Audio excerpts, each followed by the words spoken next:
It's one of the most painful and confusing human experiences. The person who knows you best, the one you trust the most, is also the person most capable of hurting you deeply. And if we're being honest, you are most capable of hurting them. We unleash a raw, unfiltered version of ourselves on our partners, our parents, our children, a version we would never dare show a stranger. We reserve our sharpest words and our coldest silences for the very people we cherish most. So why do we do it? Why does love so often come with this hidden, destructive shadow?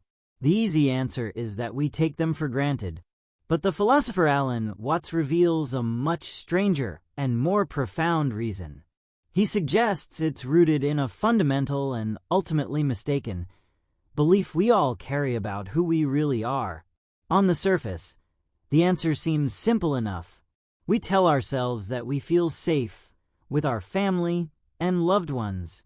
We trust that they will forgive us, that the bond is strong enough to withstand our worst moments. In this space, the social mask we wear for the outside world can finally drop. We call this the real us coming out, the unvarnished truth of our feelings and frustrations. We see it as a perverse form of intimacy, where we are finally free to be ourselves, even if that self is angry, resentful, or cruel. But if this is truly our authentic self, we are left with a deeply troubling question. Why is this real me so vicious?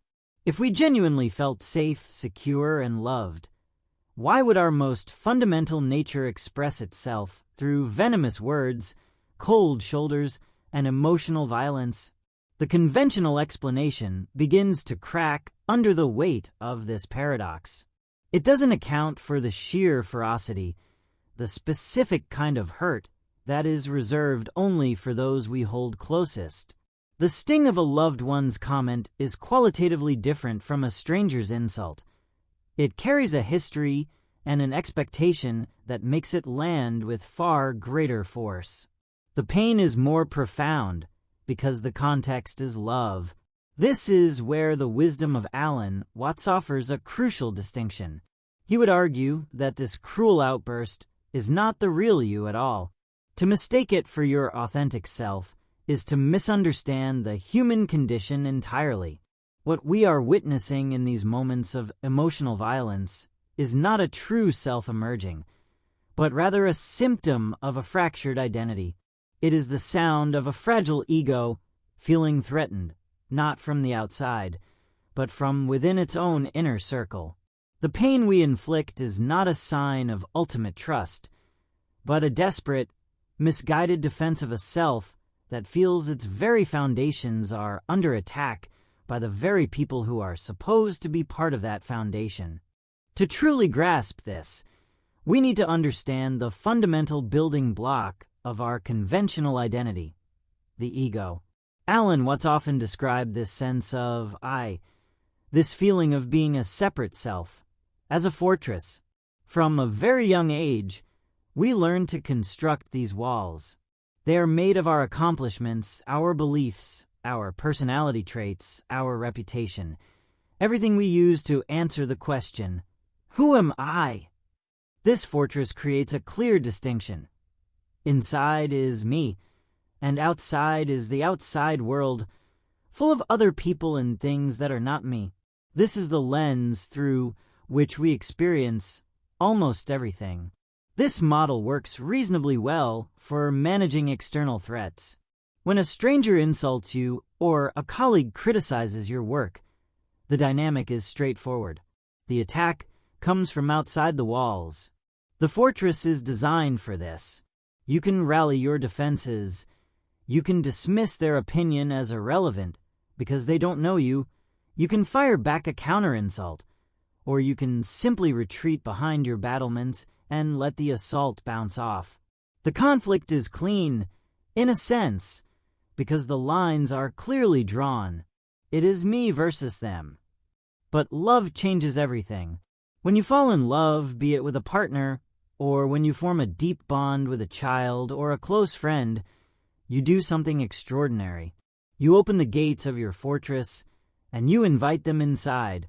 They are no longer part of the threatening, outside world. You allow them to see your vulnerabilities, your hopes, your insecurities, the inner workings of the citadel. Over time, they become integrated into your very sense of self. Their happiness becomes your happiness. Their well-being feels integral to your own. They become part of your identity. You don't say, "my fortress and I," you begin to say, "we." This is why their actions carry such immense and unique power. When a loved one disappoints you, criticizes you, or fails to meet your expectations, it is categorically different from an external attack. The threat is not on the outside, pounding at the walls. The threat is now inside the command center. It feels like a betrayal, a mutiny. It feels as if a part of your own being has turned against you. This is the core of the strange reason we hurt the ones we love. The pain is so acute, so disorienting, because it is a form of civil war. Your reaction in these moments is therefore not a simple, proportional response to another independent person's behavior.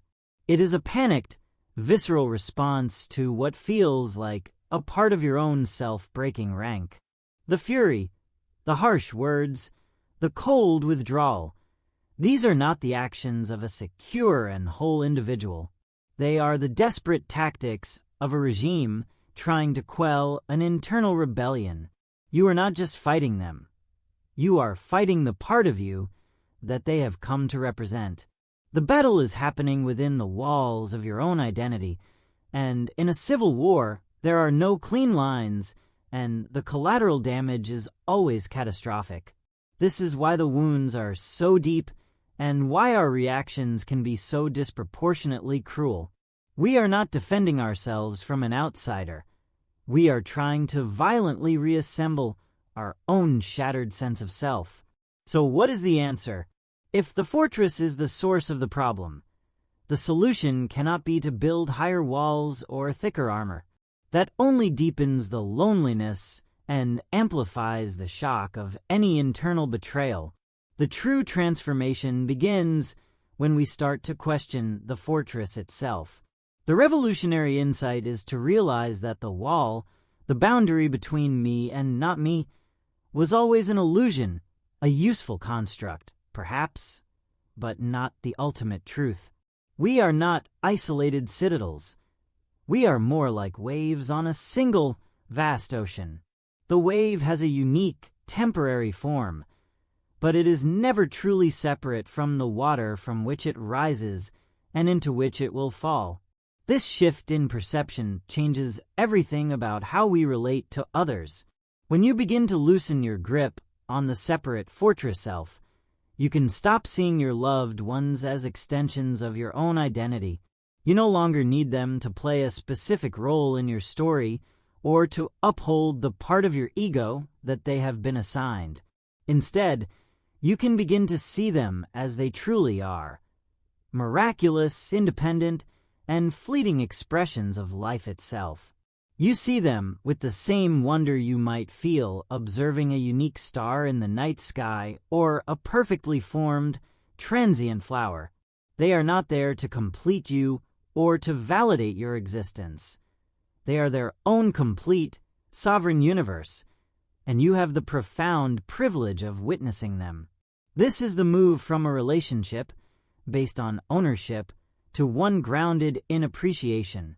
Ownership says, "You are part of my story, and you must behave in ways that make my story a good one." It is a contract full of expectations and conditions.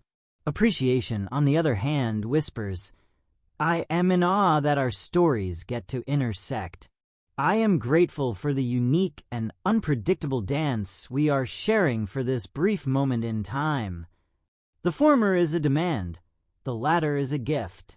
In ownership, your loved one's failures are your failures. In appreciation, their journey is their own, and you are a companion, not a director. This does not mean you become a passive doormat or that you accept abuse. In fact, It allows for a much clearer and more honest form of relationship. When a loved one acts in a way that is hurtful or unacceptable, it is no longer perceived as a fundamental betrayal of your core self. It is simply the behavior of another free, complex, and sometimes flawed being. Your reaction is no longer driven by the panicked, existential terror of a collapsing ego. Instead, you can respond from a place of greater clarity and stability. You can set a boundary. You can express your hurt. You can have a difficult conversation, but you do so without the added venom of feeling that your entire world is under attack. You are protecting your peace, not defending a fortress. The conflict is a surface event on the ocean, not a civil war within the walls. And in that space, love is no longer a desperate clutch of ownership, but a joyful and grateful celebration of the profound gift of connection. The strange and painful paradox we began with finds its resolution not in a technique, but in a profound shift of understanding. We hurt the ones we love because we have made a fundamental error of identity. We have mistaken them for being mere extensions of our own fragile, separate self, a self that is, in the grand scheme of things, a fleeting construct. When this fragile idea of me feels threatened, its reaction is primal and immediate. It lashes out at what is nearest, at what it believes it owns, which is the very love it sought to secure. The cruelty is the sound of the illusion of separation fighting for its life. The journey, then, is one of letting go. It is the gradual, often challenging, but ultimately liberating process of loosening our grip on this separate self. It is not about destroying the ego, but about seeing through its claim to be the absolute center of the universe. As this happens, a remarkable quietness emerges. You find you have less to defend, less to prove, and less territory to patrol. The fortress, once a place of siege, is seen for the illusion it always was, and you are left standing in the open, unguarded and truly connected. In that expansive space, love undergoes a transformation. It is no longer a desperate clutch, a demand for security, or a contract of mutual ego support. It becomes something lighter, more joyful, and more resilient, a grateful dance between two free beings. This is the highest form of love, one that aligns with the natural world. As Alan Watts might have reflected, you learn to love your partner, your family, your friends as you love a sunset. You do not try to control the sunset, to demand it last longer, or to be angry that the clouds have arranged themselves in a way you did not prefer. You do not claim ownership over it. You simply and utterly appreciate the profound, fleeting gift of being present to witness its beauty. You let it be exactly what it is, and in that non-interference, its beauty is allowed to flourish on its own terms. To offer this same grace to another human being, to appreciate the miracle of their existence without demanding they color themselves to your liking, is to end the civil war. It is to transform love from a source of our deepest pain into our most enduring and peaceful joy.